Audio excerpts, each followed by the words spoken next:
Il-każ Lockerbie, wieħed mill-każi li affettwaw l-aktar ir-relazzjonijiet internazzjonali fl-istorja moderna. Kollox idur ma' titjira minn Londra għal New York fl-1988. It-titjira kienet il-Pan Am 103 li abbord tagħha kien hemm madwar 280 ruħ. Malli l-ajruplan daħal fl-ispazju tal-ajru Skoċċiż seħħet splużjoni minn bomba moħbija f'receiver ta' radju.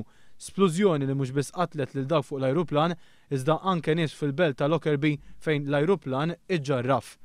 B'dan l-att terroristiku li fih dejjem kien hemm is-sospettat li moħbija tal-Libja kien akkużat Abdel Basset al-Megrahi.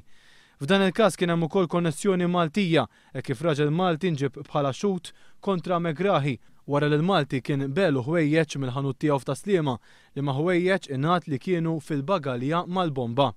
Il-ġuri ta' Megrahi li dak iż-żmien tal-każ kien ingħat li kien jaħdem mal-intelligence Libjana sar fl-Olanda minn qorti Skoċċiża.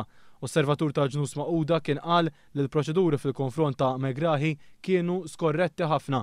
Megrahi instab ħati u ingħata sentenza ta' 27 sena ħabs, iżda minnhom serva biss 8.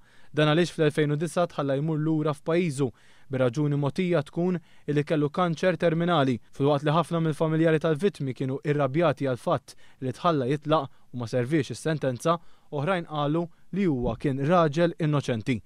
Il-wasla tiegħu fil-Libja ta' żmien Gaddafi deret bħala rebħa għal dak ir-reġim, iżda il-każ tiegħu tnaqsitlu l-importanza kif żviluppat ir-Rivoluzzjoni Libjana. Il-ħadd ħarġet l-aħbar tal-mewt tiegħu, aħbar li ġġenerat emozzjonijiet differenti għal dawk kollha involuti fil-każ, filwaqt li ħafna oħrajn għadhom jemmnu sal-lum li l-verità dwar il-każ għadha mistura.